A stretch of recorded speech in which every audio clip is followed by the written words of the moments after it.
on a Monday. On a Monday, post-Thanksgiving, and as you might have seen, I have initiated my favorite holiday, Snowstorm Bruce, to help elongate what is, in my opinion, the greatest holiday of the year, Thanksgiving. Oh, way to go, man. Yeah, I pulled some strings. Mother Nature and I, we don't have the greatest relationship. We don't get along that well all the time, but I love Thanksgiving and, people get to hang out with their families. And so I thought, hey, what's a little Snowstorm Bruce to, pin everybody at the airports or at home with their families and just elongate the break. I feel like it's the least I could do. It was nice of you, man. Yeah, I do what I can every once in a while. How was your Thanksgiving? It was fantastic. Fantastic. That's a strong play. Yeah. Went over to my neighbors, had the Friendsgiving, and we had a special guest over there that was pretty cool. And now I've been, the last day or two, I've been in all on cold assault mode. Oh yeah, you sound a little nasally. A little bit. Yeah, a little bit. Not terrible. I've heard you worse, but nonetheless, nasally. Yeah, man.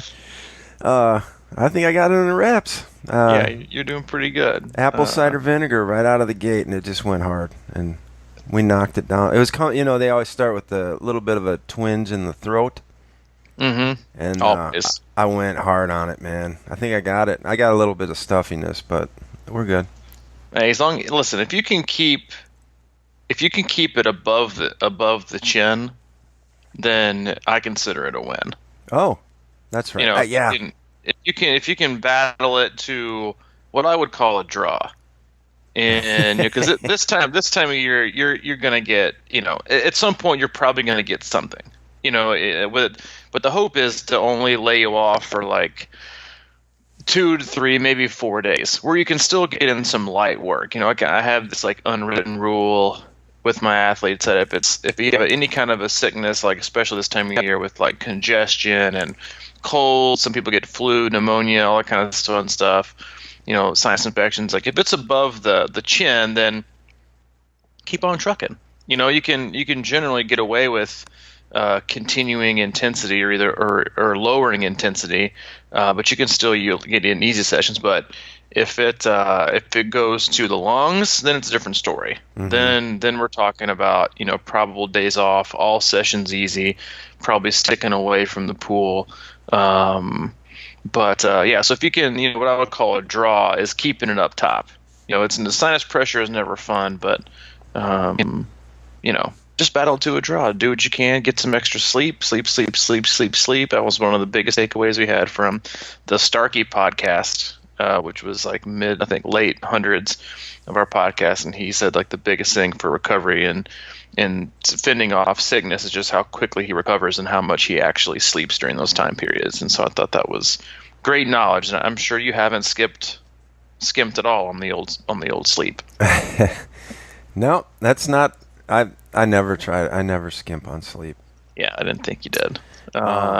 Just like you don't skimp on sleep, we don't skip on our weekly podcast. And this is what, podcast 218? I got to look it up now. Oh, well, I'll just carry it for today. 219. 219 of the Crushing Iron Triathlon podcast every Monday and Thursday. Even on the holidays, we dropped one on Thanksgiving that was pre-recorded and to much a good review. Which we appreciate the feedback from. Info. We kept the sports and football banter down to a minimum, and I can assure you we will continue with that trend today. It is now basketball season. It is now officially. Which we must warn the audience. While Mike and I both struggled through a horrendous football season on all accounts, for you and your squad for sure, but I could really honestly have cared less about the Tennessee football program right now. But the basketball is a different story. So when we get into full swing, we will alert you to the basketball chit chat. But all in all, we'll try to keep it triathlon and life related, and do the best we can as we have for the last going on years. I would like to say on the sports line. Well, of course, this is a sports podcast. This is a sport. Sports in life. Which sports is life. Sports in life, yeah. And I referenced our special guest at Thanksgiving. I don't want to go too far into it because I don't want to, really talk about whatever this guy, it's his private little Thanksgiving. But I was sitting across the table, a small table, I might add. You're going to name drop, aren't you? I'm not going to say his name, but I'm going to say he was a race car series champion within the last 2 years, like either NASCAR or Formula One or Indy or something like that. Okay, not like run of the mill Derby. No, this dude is like the legit. Just making sure. And he just happens to be a relative of one of my neighbors, and the only reason I bring it up is because he told me. We were talking about fitness and what it takes to drive a race car, for some of these 3-hour races and things like that. And of course, we've all heard how intense it is and physically demanding. And he was talking about how a lot of his co-racers are triathletes in the off season, and because it is such a demanding sport that they're in. And of course, he was telling me that he's a huge fan of the row machine for himself. He just, for whatever reason, they're always doing something, but he said that's just one of those things that he just loves for whatever. He loves it as far as the overall, I guess, trade-off for in the car.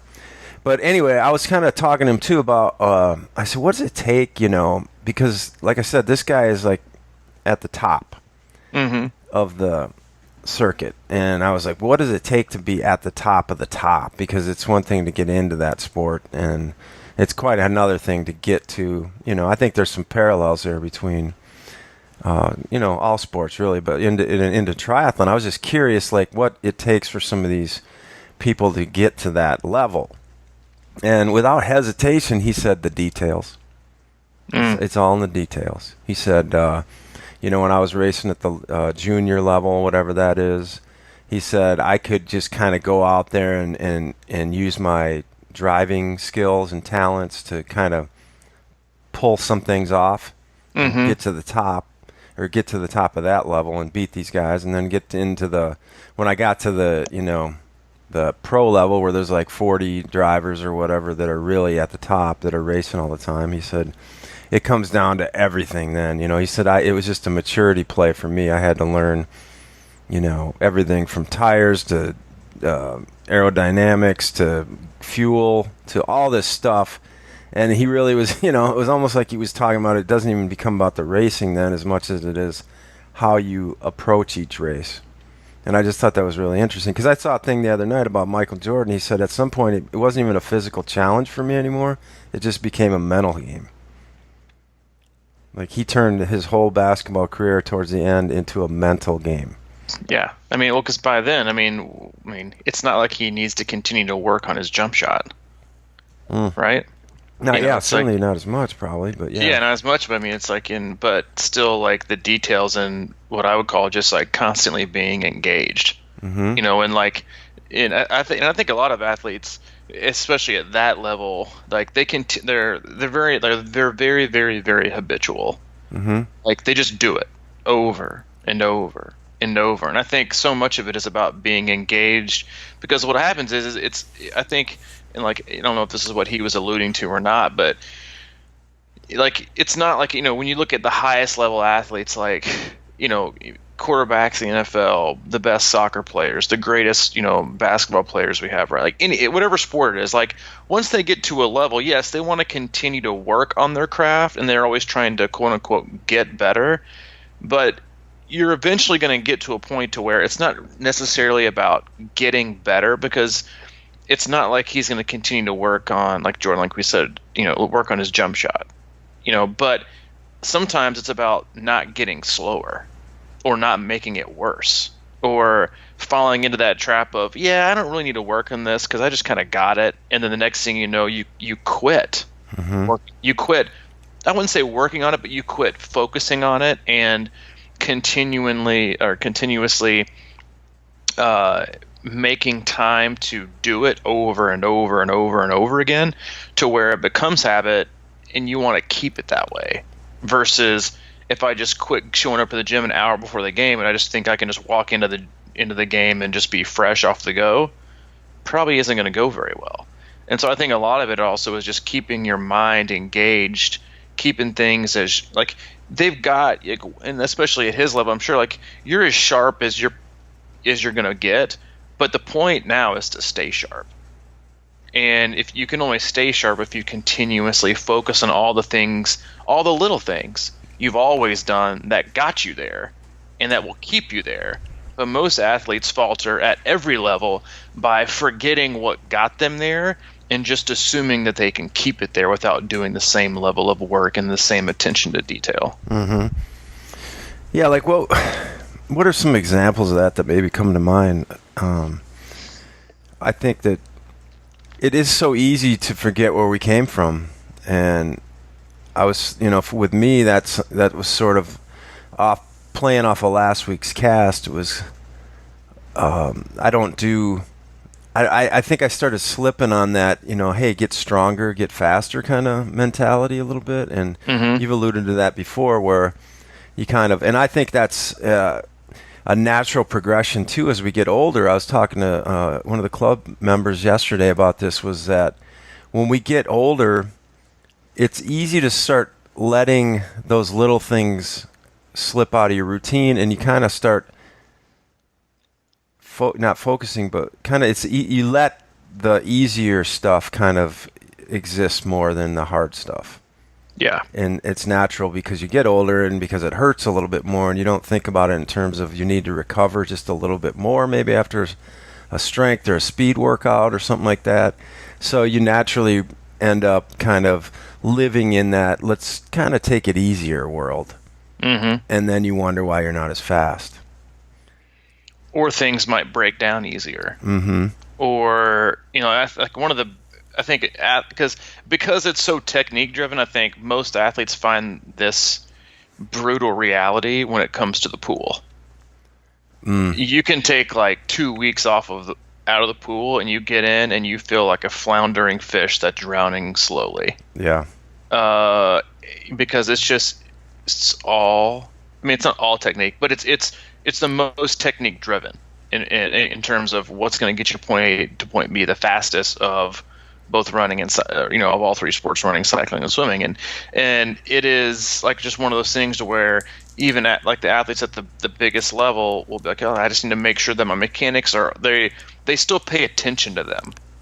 They don't just assume that they're always going to have it, because habits are hard to create, but they're so easy to break if you don't continue to make them habits. And swimming, again, is one of those where athletes struggle in general with swimming. I mean, I would say probably over 75 or if not over 80% of triathletes would tell you that swimming is their weakest, if not more than that, honestly. And so they take time off in the winter because they don't want to do a swim block, because they don't like it, because they don't see any return. They can't get faster, so they just continuously stay the same speed and don't put in the work and wonder why they can't get any faster.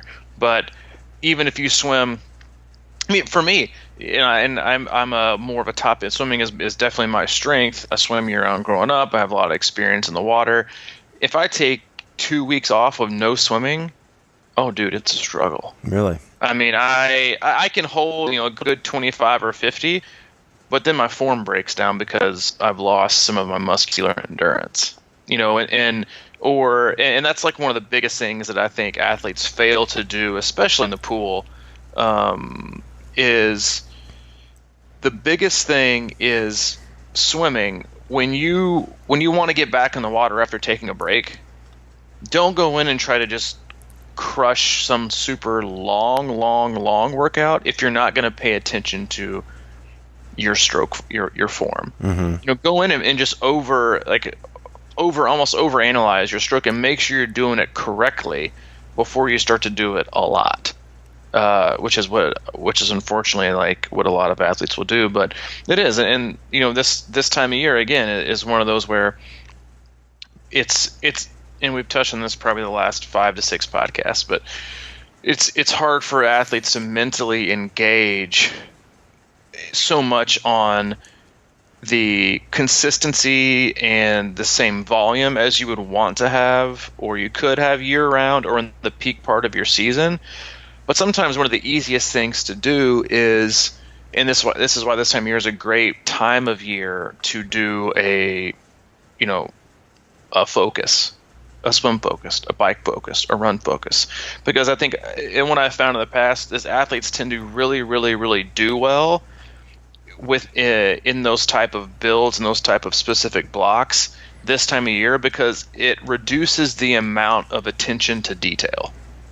Because this time of year, it's just a struggle mentally and emotionally to focus on every detail of every workout and feeling like you have to nail it all 7 days a week, because the sport is so dynamic with 3 different disciplines. But if you kind of narrow it down and you kind of drill it down into like a small what I would hope would take a smaller amount or a less amount of focus and detail, because you're doing your main focus is to improve one discipline instead of trying to improve all 3, which is something that athletes try to do all year round. They try to improve swim, bike, run at the same level all year round, and it's going to lead to slower improvement by less percentage than if you would have just taken the time to do 8 to 10, 12, maybe even 16 weeks of a run focus and just maintain, bike and swim, or even just barely lose a little bit, but you'd go leaps and bounds ahead of in your run. And so it kind of individualizing a focus like that. So for a lot of athletes right now, it's a really great time of year to do a run focus, because, some athletes, a lot of athletes can use some help on the run. But at the same time, getting to the pool is going to become a little more of a challenge for most athletes. It takes the most time, as far as having a drive. And then you got the trainer, which some athletes have a love-hate relationship with it.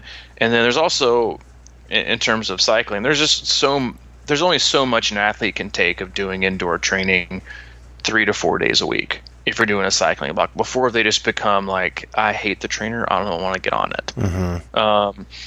Whereas run focus right now, it's like it's the only one you can really do for so many people right now across the country.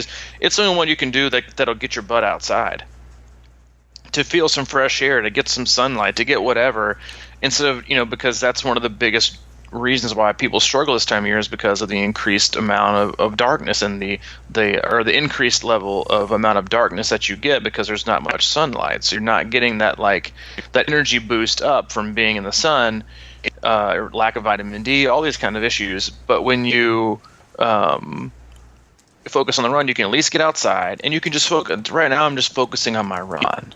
And I find it really is helpful for athletes to just feel like they have to focus on that one discipline instead of year-round focusing all 3, because I feel like the weight of that can be tremendous year-round.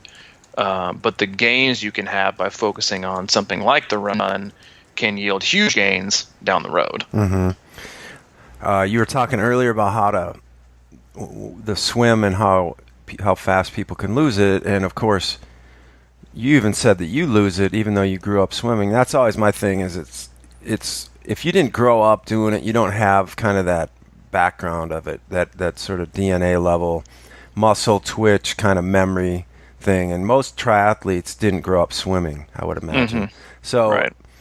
In regards to why that always feels, you lose that fitness too, because you're not doing anything with your upper body usually. I mean, if people at this time of the year aren't doing much of anything, they're probably not doing upper body workouts or getting on the rower like we were talking about.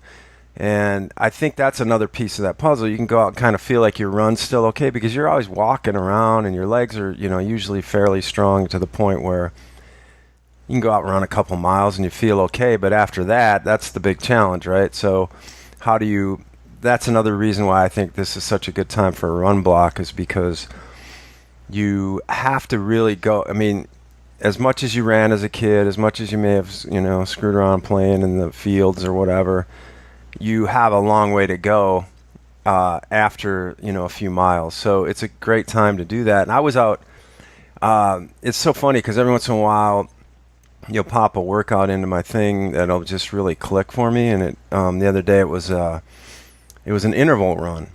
It was the warm up, and then with 20 seconds fast, 40 seconds off, kind of 10 time kind of thing. Mm-hmm. And while I knew that when I looked at that and I saw the word fast, 20 seconds fast, the first thought that came to my mind was like, okay, faster than my warm up. So this concept of, you got to remember to train to the shape you're in too, because that's the fastest ticket to wrecking your training, I think. So it was so great because I went out and did that workout, whatever. It was 10 to 15 minutes of warm-up, and then I started going 20 seconds hard with a 40-second recovery, and you repeat that 10 times. But those 20-second fast were not super fast. They were just a little bit faster. So I'm thinking in my head, like, okay, dude, you got to build this up, But so I wasn't going, maybe my slow was 10-minute pace and my fast, quote unquote, was between 8:30 and 9, for example. But I was just training my system to go faster than I have been. And so it was kind of this, and then I went through that twice, and it was one of those deals where I just felt really good about it when I got done. And I started thinking about, in the past, how, especially because I was running on a flat greenway, and I've thought about this in the past, and I've thought about it even doing it at Louisville this year, was kind of coming up with some kind of interval run on my marathon. Not like crazy something, but just something to mix it up and do something. Because I think sometimes I feel really good when I push it up a little bit, instead of getting stuck in this stay at 10-minute pace, and then your muscles do the exact same thing, and you're putting out the exact same, flow and effort for all this long time. And sometimes I feel like that is harder on my body.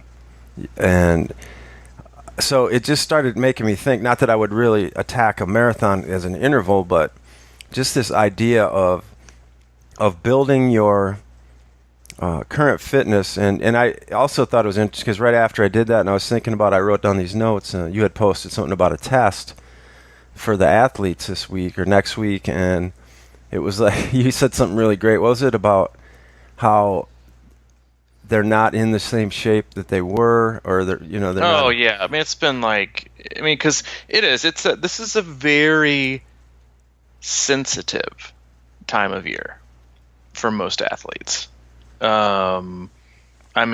Super sensitive. And because a lot of things happen. They are coming off being in the best shape of their entire life and super motivated. The sun is shining bright. The future is bold. Everything is great. And then the race happens, and then a month later, they feel like a fat slug that should retire in the midst of this cold winter darkness that we are going to have for the rest of eternity. That is basically the athlete. And so they go from this athlete who never needs to be prodded or motivated or encouraged to I am now 3% coach, 97% psychologist, social worker, guidance counselor, and overall life coach. So you go from these two total extremes, and then you add in the holidays and like I said, the cold. It's so underestimated how much the temperature and the sunlight and not being outside does to a person. But then you add in what's most likely, again, as we touched on a couple podcasts ago, little more flexibility on the eating, a little more flexibility to stay in my PJs and not do anything, and so then you start to get back and you're like, this isn't really my best shape, but this just isn't me. I'm like, yeah, it is. Yeah, it is. And this is you. This is you. I'm sorry. I hate to be the bearer of bad news or Mr. Reality, but you, the day when you woke up today, that's who you are. That's what you got. You don't get to be but this, I'm not in this isn't my regular. No, it's not your regular shape, but guess what? It's a shape you got. And just like you can't race with the shape you used to have or the fitness that you want to have, you got to race with the shape you got. And that also goes with getting back on the horse or doing, some of these, baseline progress tests. Guess what? your fitness and your body don't care what it had 8 months ago. It cares what you've done to it in the last week. And if you haven't treated it very nicely, or you've been lazy with it, or you haven't done anything, then guess what? It's probably not going to work as well. So, in other words, guess what? Don't expect it to work well. Like, the most frustrating thing as a coach is if your expectations continuously exceed your personal achievements, you don't need to change. Your expectations do. Stop giving yourself ridiculous, asinine expectations based on woulda, coulda, shoulda, or I was, and A, just quit having them, but B, like, just be realistic, in the day and where you're at, and understand that you're probably not, like, I think I have maybe 2 athletes right now maybe 3, who are doing really late season races, and I expect them to be in the best shape that they've ever been all year. Because they've got big races this month, 2 70.3s and a couple marathons. But other than that, guess what? You shouldn't be in the best training you've been all year, because if you are and you try to keep that, like, we get that question a lot via email or on the Facebook group, like, can you sustain 70.3 fitness or peak whatever year round? You can, but you're never going to really peak. You're just going to kind of be flat. You're just going to keep it. Because in order to gain a lot more, you have to rest. You have to detrain. You have to take some time off. So the point is and this time of year is really, a lot of athletes do this, is like, to get a good baseline, just understand where you are and be okay with it. Because the next thing that's going to come is improvement. And at least you can base it on it and see what happens, see the positive gains you've made in swimming and cycling and running. And then base it on the next one and see improvement, not just living in the past or hoping in the future for what you might have. Like, just accept where you're at and just go. Like, again, this is the best time of year to run watchless. Just accept who you are and what you got, and then have the attitude of, I'm going to do what I can to move forward and be excited about improving, instead of lamenting over the fact that I'm just not in my best shape. Mm-hmm. Yeah. We get it. Not very many people are. That's just like the mentality that so many people struggle with this time of year. Just accept where you are, and don't try to train with the fitness that you used to have, or try to train with the fitness that you had or want to have. Just, train with the fitness that you got. It's like one of our more popular podcasts is like, race with the horse you came on, you trained with. Not vice versa, not somebody else's horse, not, because it's just, it sets you up for injury. It sets you up for, to make things even more mental and mentally and emotionally a struggle. And if you're ever going to find a time in your season where you're going to really, really, really devote yourself and immerse yourself in buying into a process of just getting in the work and getting better, this is the time of the year to do it. Because it'll usually have a lasting effect on how you mentally approach training and triathlon in general, but it also sets you up for success in just, going back to the beginning of the podcast, success in just making things a habit, and then letting the consistency do the work for you, not the effort and the energy, and most likely the pitfalls and disappointments of fueling yourself by expectations and misplaced goals. Mm-hmm. The other night I was looking through YouTube at some triathlon stuff, and I saw this little mini documentary of this guy. I think he was doing Spain or something like that. Maybe some of you have seen it, but he had he wanted to go out and get his goal, which I think was sub 10 hours. And he admitted that, that's kind of a silly thing, but that was just what he was trying to do or whatever. And he was training, was going great. And I think he got to down to his final 2.5, maybe 3 months. And he had an appendicitis that he had to get taken out. And he was literally shut down for a month. Mm.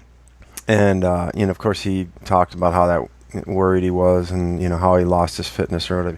Anyway, he came out and just shattered the I hate to spoiler alert, but he had to take a month off. Like, just over 2 months out from his race, a full, and he ended up being, just crushing it. So, and he kind of admitted, he's maybe that might have been the best thing for me because I was working so hard and blah blah blah.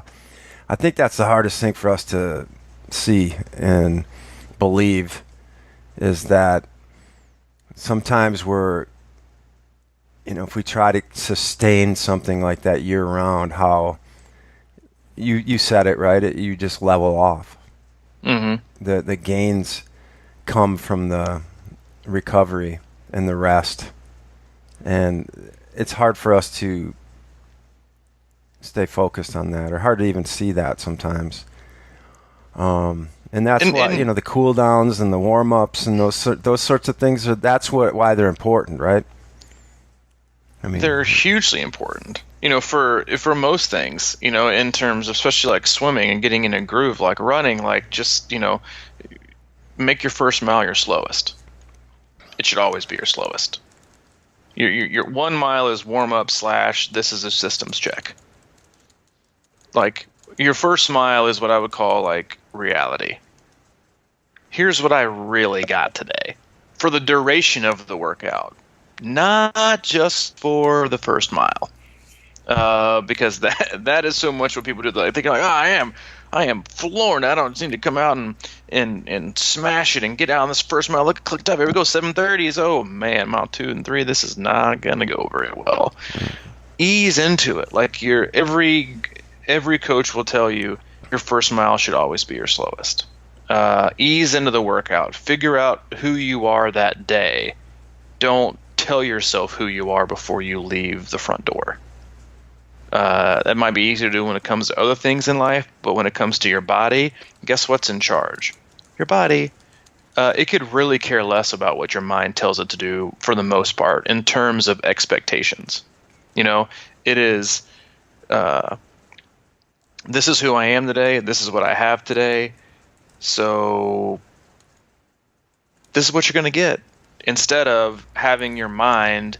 And it's not even really your mind. It's more of like just your, a lot of it's ego, and a lot of it is just misplaced, hope, or not really hope, but it's just like your expectation based on probably nothing, of just a gigantic lack of objectivity. Is really honestly that's a better way to put it. Just a giant lack of objectivity about where you should be today, and just a total lack of acceptance. Mm-hmm. You leave the house, you take your first mile super chill, and you figure out what you got. Then you go from there.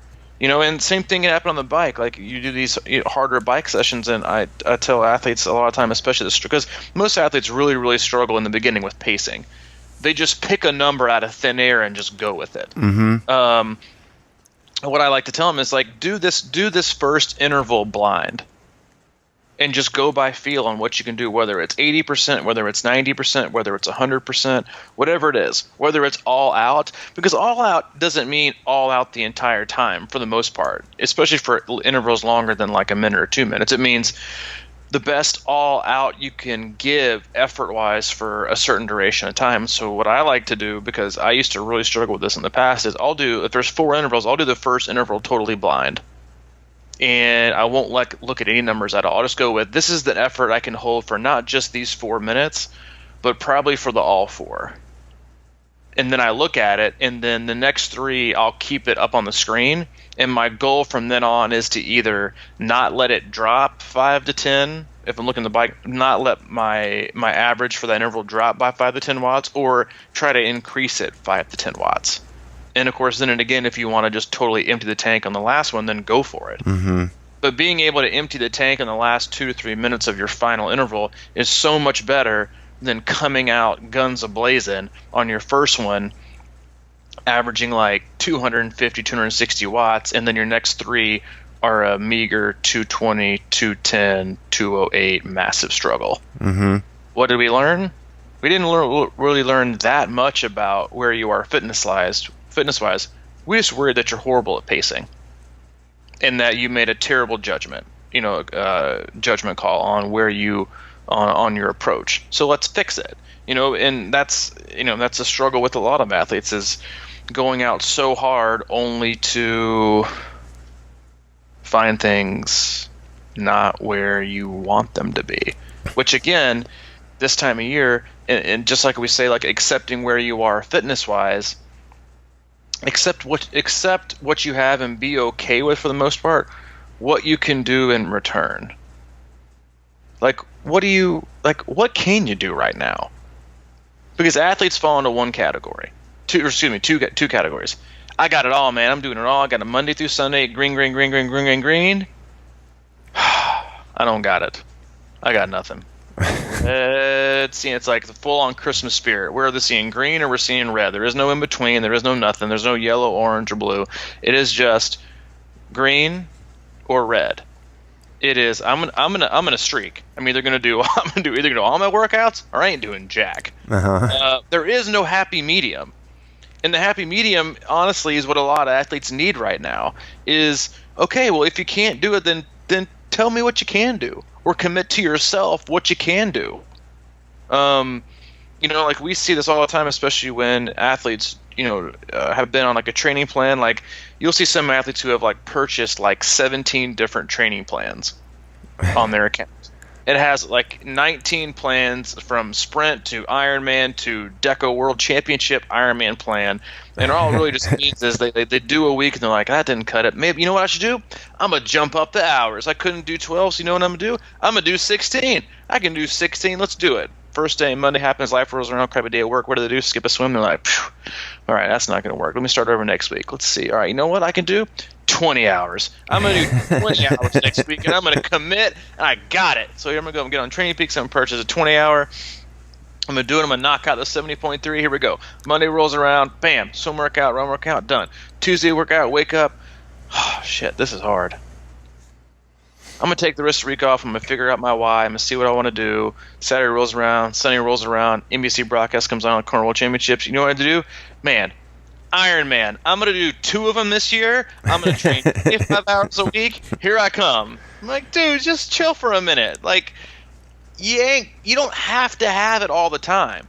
But having a little bit of something is better than having nothing.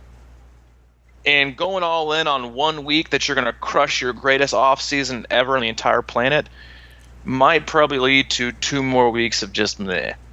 Like, have some flexibility.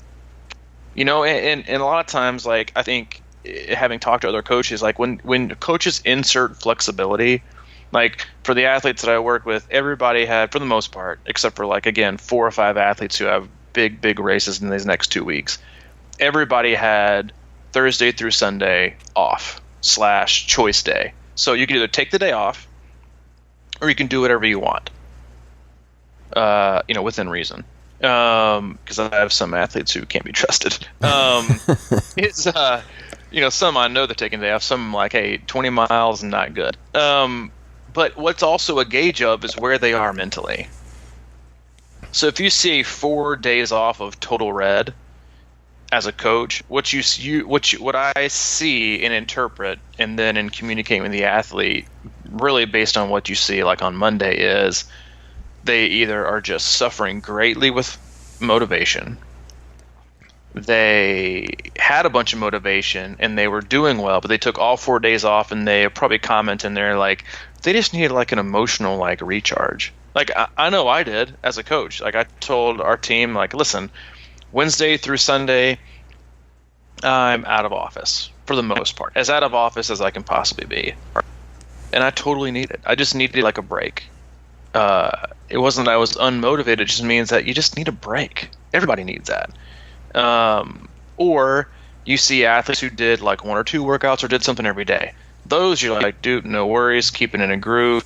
Doing here, doing there. Sometimes you have to tell them, all right, slow down just a little bit. Remember, we're not trying to be spectacular in November. Like, and that's the thing. Like, I think I even commented this on an athlete's Training Peaks this morning. Like, these weeks might not seem like that much to you right now. They might seem insignificant, but these weeks are the building blocks and the foundations of what could be your greatest season. Mm-hmm. They could look like the chassis, but they could look like 8 12-hour weeks. They could lead to 4 to 6. They're all better than 0 to 1. And so it's just knowing who you are and being okay with it, that Yeah, is weeks and weeks and weeks of doing nothing good for you? No, it's terrible for you, honestly. Not just physically, but mentally and emotionally. It's just not good for you, especially when you've adapted to, your body has accustomed to and probably craves training. It makes it feel good. It makes it feel alive. It likes the improvement. It likes the way it makes it feel, and obviously it makes you feel better and healthier. So when you just totally, like it's like the opposite of someone who goes like off a substance that's an addiction and goes off of it totally, and they have withdrawal symptoms.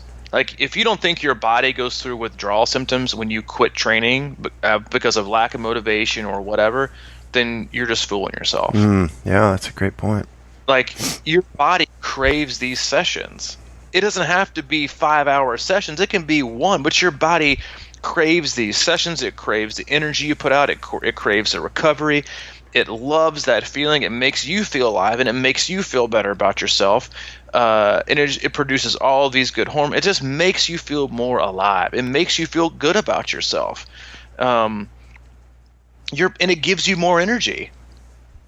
But when you don't do it and your body feels sluggish, like, it's not like people always blame. Oh, I'm just I need some time off because I'm tired. I need some more time off because I'm even more tired. No, you're more tired because you ain't doing nothing. So why does your body need energy when you're not doing jack? It's not. It's just going to retreat back within itself to think, I don't really have to do much today, so what's the energy for? I know I'm just going to sit on my rump and eat some, Oreos and whatever, and I'm good to go. And you just keep like falling back into that trap in that hole that is, I will tell you right now, and I think many, many athletes will tell you, it is hard to get out of. Like, the zero training, it is hard to come back. It is not easy. So just remember that while taking time off is good, or taking time off to recharge,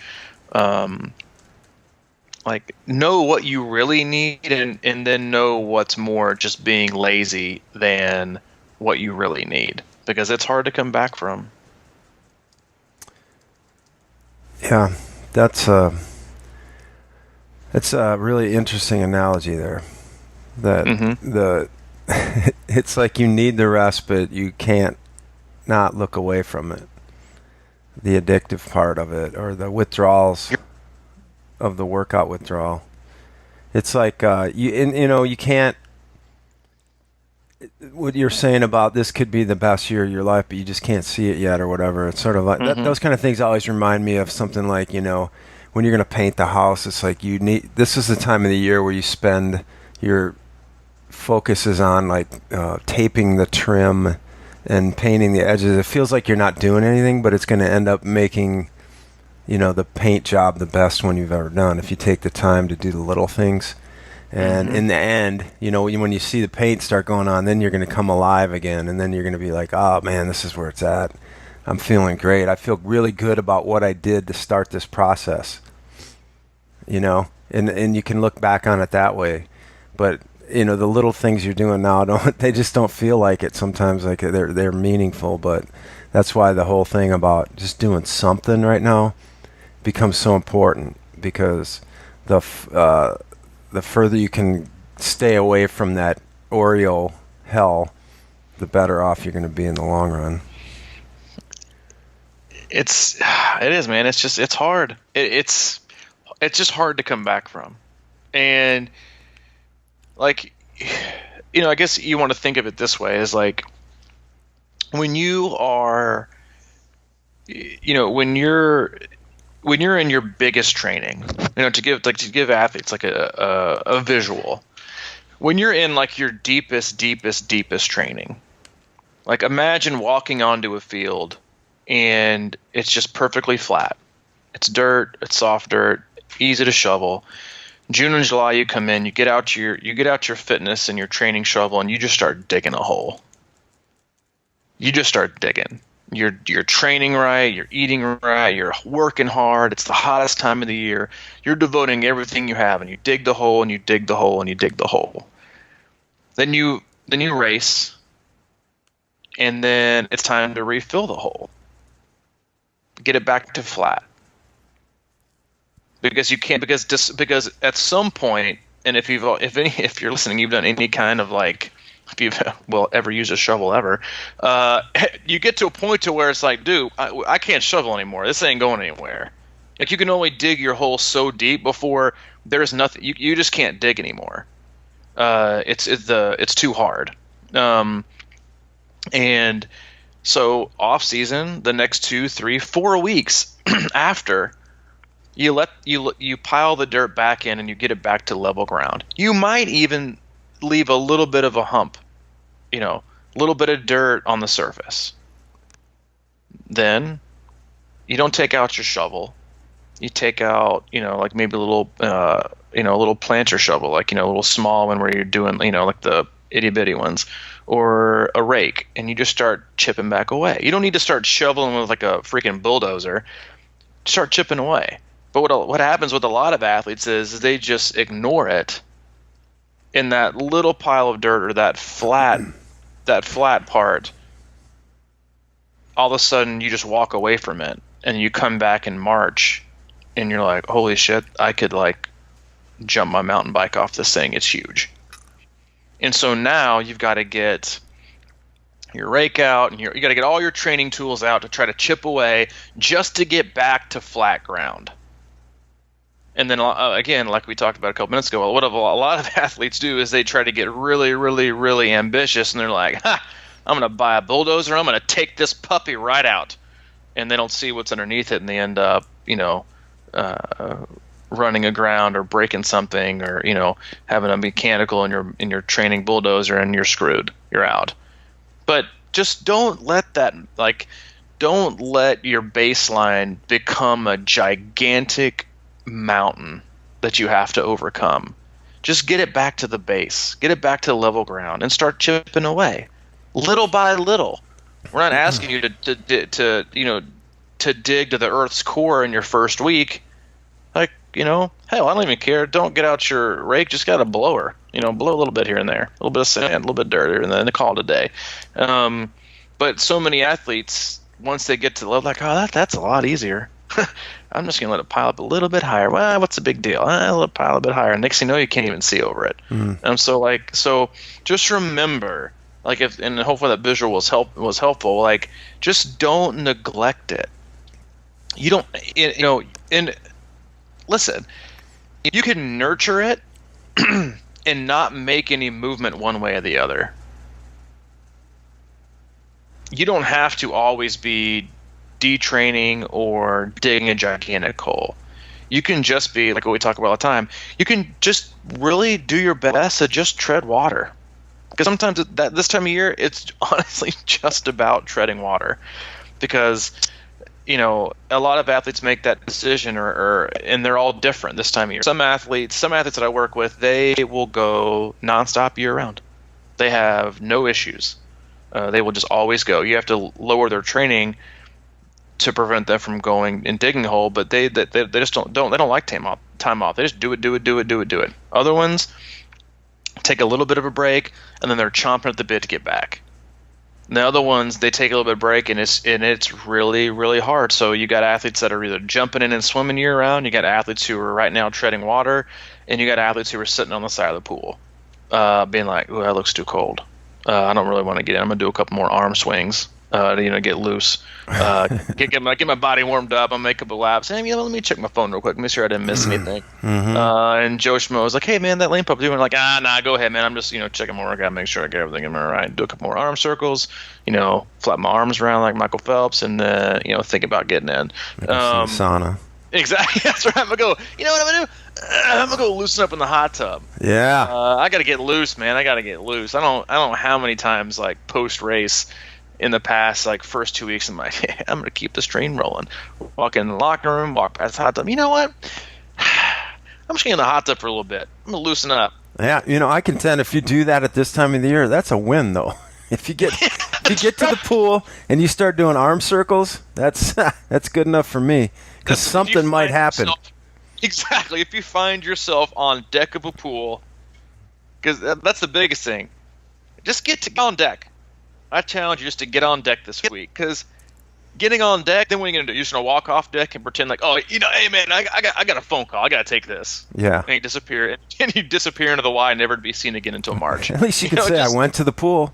Exactly. Like I went to the pool, I stretched a little bit, and and don't let them lie to you. Some athletes will log that crap on PT. Like, what is this? I saw like 10 minutes. Oh yeah, well I went to the pool. I did a couple, stabilization training exercises, with some stretch cords, and yeah, well look, it says like 50 minutes. Yeah, well then I did some active recovery in the sauna. I tested some pool buoys. Man, like good try. Like, you logged in 16 hours of training this week, and 2 of it was doing exercise. So but yeah, make it onto a pool deck. Hop onto your bike. If it's 30, it could grow to an hour, but 0 will never go to anything. Mm-hmm. And take it with it, and again, don't do the Mondays thing. It's restart over, and just every little bit helps. Mm-hmm. Well, being lost hurts. we have a podcast called The Power of the Negative Split or something like that. And that word, or that term, negative split, I try to keep that real close to my brain at all times. And I break it down into, I try to use it for almost everything. And if you look at the next, calendar year from this point on till maybe your next race, big race next fall, think about negative splitting the year. That's kind of how I look at things too. It's like, you're starting out slow, but you're starting. You're getting things going.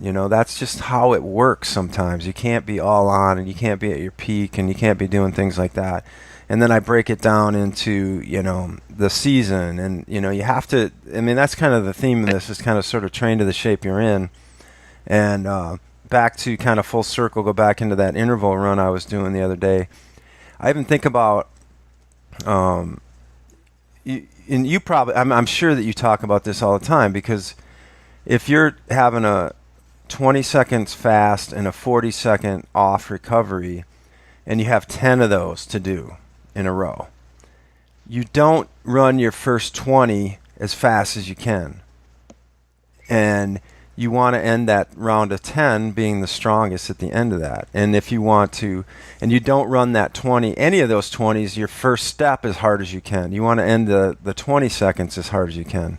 You know what I'm saying? So I really like to break down almost everything. When I'm thinking right, I try to break down almost everything I do into negative split mentality. I think that really applies to the calendar year as well. Sort of like, hey, we're easing into this whole next season thing right now, but we're easing in. Like you said, we're going to the pool deck and we're getting in the water, and whatever happens at that point. For a lot of us, just get something done. But that's the mentality overall that we need to keep in our heads, is we're doing stuff and we're moving in the right direction, and we're just kind of loosening up. We just jumped in the water and we've got 2.5 miles to swim right now, but we'll get there. Towards the end, we'll get strong. Think about how great that would be to get out of every event feeling strong, Yep. I like it. Yeah. And the very last... You close strong here. Oh, thanks. I'm going to... You know what? We like to negative split this podcast. Yes, we do.